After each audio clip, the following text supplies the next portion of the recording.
இப்ப இந்த 9 விதிகள்னு சொல்றதுல ரொம்ப வருத்தத்தோட நம்ம பார்க்க வேண்டியது என்னன்னு சொன்னா, முதல்ல பேங்குக்கும் வங்கிகள் அல்லாத நிதி நிறுவனங்களுக்கும் இருக்கக்கூடிய வித்தியாசத்தை எடுத்துட்டாங்க. ம். பேங்க்கும் அந்த என்பிஎஃப்சின்னு சொல்லக்கூடிய வங்கிகள் அல்லாத நிதி நிறுவனங்களை மாதிரியே செயல்படணும் அப்படின்ற ஒரு இதை கொண்டு வரலாம். அதுல முதல்ல லோன் டு வேல்யூ அப்படின்றது, அந்த நகையினுடைய மதிப்பு என்ன, அதுக்கு எவ்வளவு லோன் கொடுக்கலான்றதுல இப்போ அந்த கொரோனா காலத்துல ஒரு அனுமதி கொடுத்தான்.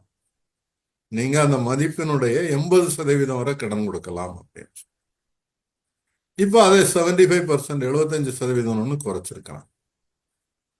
இப்போ பேங்க்ல பொதுவா நாங்க எந்த அடிப்படையில லோன் கொடுக்கறதுன்னு சொன்னா, மார்க்கெட்ல டெய்லி கவர்மெண்ட் தானே இந்த பில்லியன் ரேட்னு சொல்லி இந்த கோல்டனுடைய வெவ்வேறு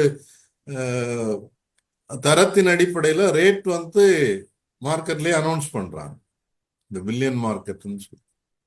அதுல நகையினுடைய வேல்யூ எப்படி கூடி இருக்குது அப்படின்றது கூடிச்சுன்னா நம்ம ரேட்டை கூட்டுவோம், கிராமுக்கு இவ்வளவு கொடுக்கலாம். குறைஞ்சதுன்னா நம்ம குறைச்சு கொடுப்போம். இப்போ அதை விட்டுட்டு நீங்க 75% தான் கொடுக்கணும் அப்படின்னும் போது அது பல கஷ்டங்களை உருவாகும். ஒண்ணு இந்த 22 கேரட்டுக்காக லோனு நகையைத்தான் நீங்க கொடுக்கணும், அந்த அடிப்படையில முடிவு எடுக்கணும்னா கரெக்டா 22 கேரக்டா இல்லையான்றதை நான் எப்படி முடிவு பண்றது? நான் பேங்க்ல கேஷ் ஆபீசரா இருந்திருக்கிறேன். அப்போ நானே தான் கடன் கொடுப்பேன். பேங்க்ல எங்களுக்கு ஸ்டேட் பேங்க் ஆஃப் இந்தியாவில் அப்ரைசர் கிடையாது. எங்களுக்கு சில பயிற்சிகள் கொடுத்துருக்காங்க, ஒரு கோல்டு எப்படி டெஸ்ட் பண்றது அப்படின்றது.